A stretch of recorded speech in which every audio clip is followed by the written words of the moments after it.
cut off, but could it be like the first number? Just the same questions as with the phone. 4 for Barrockstadt and 1 or 2 for lower or higher than star. Will that do something? It will. Sweet. Okay. Thank God. That could have totally gotten me stuck. I hope those two will just. No, of course they won't just go in. No. No, that would be too logical. Now I have to tell them to move forward, then close the thing up, then raise the water again, and then finally they can go out. It's a lot of actions that don't seem necessary, to be honest, but oh well. Oh well. Sluices are, yeah, they just are. There's a lot of work in them, I guess, especially if you have to bloody run around every single time. Go. Hey there, on the boat. Good. Locks. Right, I've got it.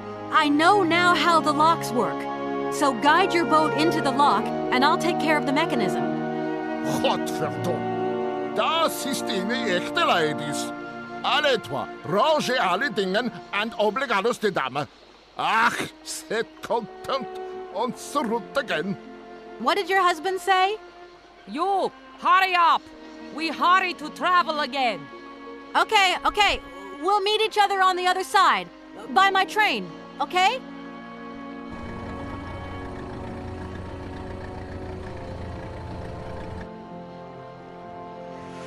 Right. I'm sticking to my theory of them being Dutch, but I'm very curious. That just seems to be a tad more Dutch, but maybe that it just seems that way because that's what I understand most. No, you still get whatever the guy says. There's no need for her repeating it and dumbing it down, essentially. You still get their meaning, right? At least I have no problem getting everything he says, really. Though his method of delivering said message is definitely unique. Can I talk to them at all? No, I guess I just have to raise the water again.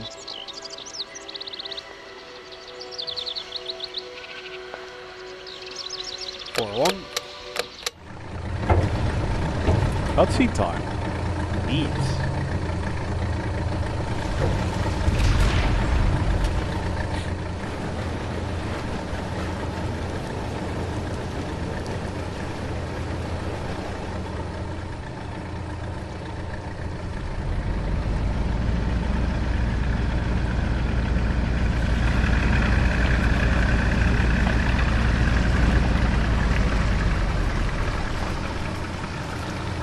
That's what that screen is for then. Alright. Right, let's walk over them.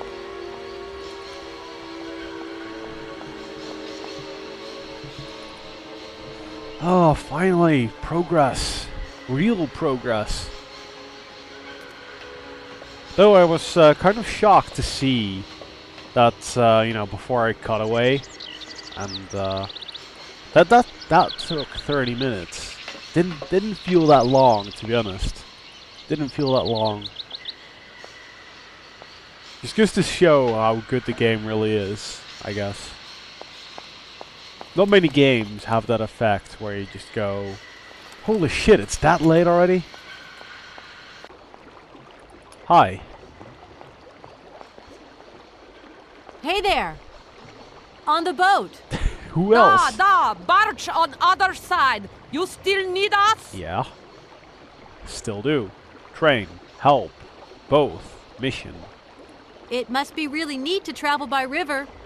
Oh, slechte boot. Eine vergeten das Grund. For me, loca is fantastica. Eine kleine Rot mit Ustet, okay. You guide. Excuse me? My husband say he like his barge and he not like your train. Too noisy. If you want to travel in tin can, you stay in tin can. Sure. Sure. Kate cracks me up sometimes. What do we do now to tie my train to the barge? Mademoiselle Takatak, Loco Coco Mitchen. Yeah, give me a chain. What did your husband say? You attach chain to train and chain put train with barge. Hop, catch it up.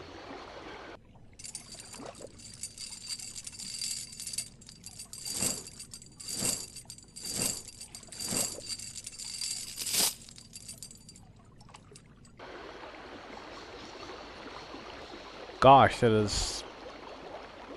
I don't see it up any further than there.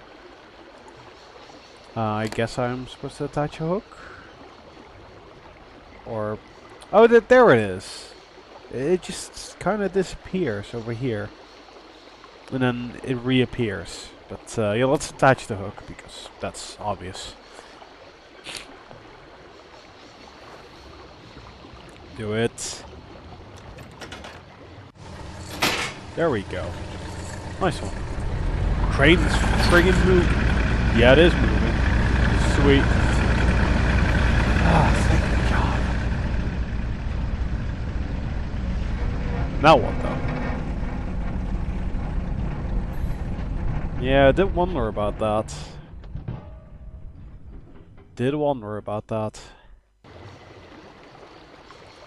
At least we're moving away now. That seems like a good thing. Though I still have to pick up that bloody mammoth toy doll.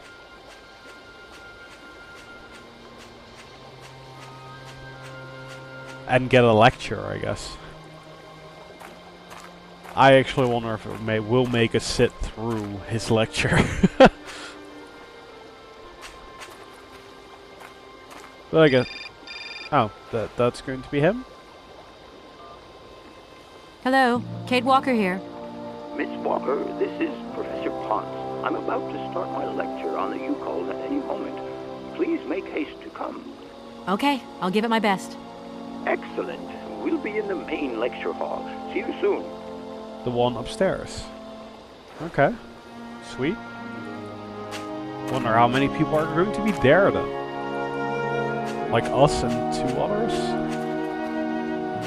But you know, at least we'll have that done then. And hopefully I won't need another item. And then I can actually just go and say farewell to that university.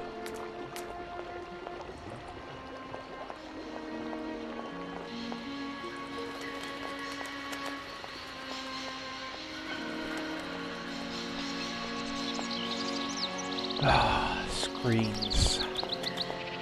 One thing that I'm not missing, or that I'm not going to miss,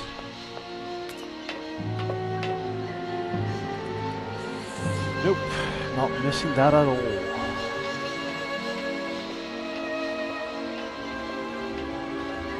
But you know, they're so common,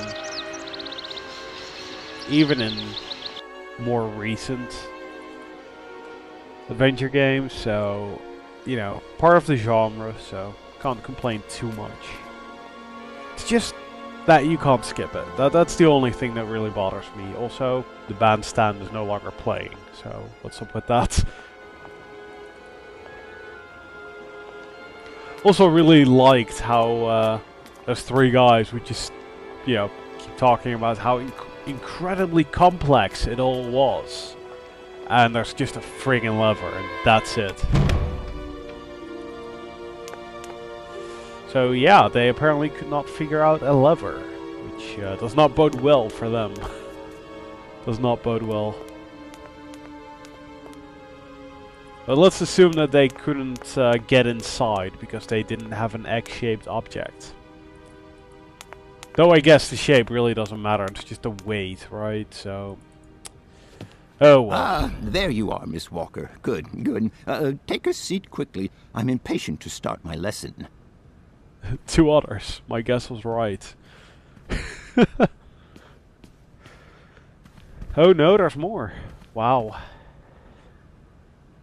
Should I actually My sit young back? friends, a very exciting discovery, unimaginable up until only a few hours ago, has come into my hands and has finally allowed me to complete my study on the mysterious Yukol people. Lights, please. The Yukols are a people from the far north about whom very little is known. They live far away, very far away, on the frozen borders of Siberia. This distance and the climatic conditions of the region, which are unfavorable to human existence, have limited the size of the Yukol population and kept it out of reach of the scientific world. The handful of slides that follow are actually the only documentation we have in our possession. It was a Russian explorer who made these drawings and took these photographs 100 or so years ago. Today, we owe what we know about the Yukol people and their culture to him. We know that the origins of the Yukols date back to the last ice age. Curiously, evidence of their presence has been found in Western Europe, and more precisely in the prehistoric caves at the heart of the Alps. This people, it seems, undertook a long migration over centuries towards the far north of the globe. The reasons for this migration are due to the importance of the mammoth in their craft, trade, and culture. They used them for transportation and as beasts of burden. The mammoth brought them meat, skins, fat, and ivory. Man and animal lived in symbiosis. There's no doubt about it. Mammoths started to drift away from the region due to changing climatic conditions, and the Yukols followed them to the north, to the edges of Syberia. Prehistoric cave drawings, identified as Yukol in origin, first led me to the extraordinary hypothesis that the Yukols had managed to domesticate the mammoth. They are, to the best of our knowledge, the only prehistoric people to represent a man riding a mammoth. Today, because of this genuine mammoth skin effigy, identified by myself as an authentic Neolithic object, I can confirm this hypothesis. Yukol forebears managed to tame mammoths. Prehistoric man uses little imagination. He draws what he sees and represents scenes from real life. This familiar day-to-day object is actually a children's toy. As we have seen, Yukol existence was inextricably linked to that of the mammoth. They used its skin for clothing and to make the roofs and walls of their houses. They used the tusks to build the frameworks of their homes, as well as weapons, tools, and jewelry. Curiously, the disappearance of the mammoth 12,000 years ago had no immediate effect on the Yukol's way of life. It seemed that for a long time after, the people maintained their strong bond with the mammoth through the centuries.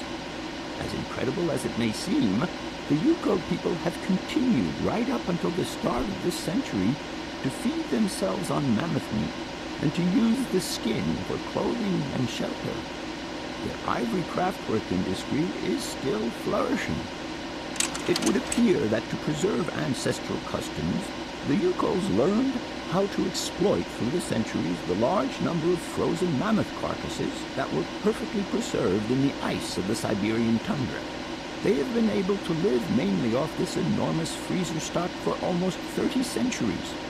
As plausible as this explanation may seem, it seems it is not enough for the scientific community who, I will confess, is greatly perplexed by the question. In the absence of acceptable scientific evidence, we have to make do with Yukol shaman artifacts. The research department that I have the honor to represent today lends no credence to the myths and legends that these tribal charlatans peddle. We have to take their stories at face value, mere tales to while away the long Siberian winter. The legend of the Siberian ice ark is a very good example. You are invited to find out for yourselves from the pamphlet that I had passed around to you. This legend would have us believe that today, somewhere on a lost island to the north of Siberia, there are living mammoths still in existence, a sort of hangover from the Ice Age. This small herd has been miraculously preserved for more than 120 centuries by the Yukol's tender care. The island on which the pachyderms are said to live is called Syberia. My friends,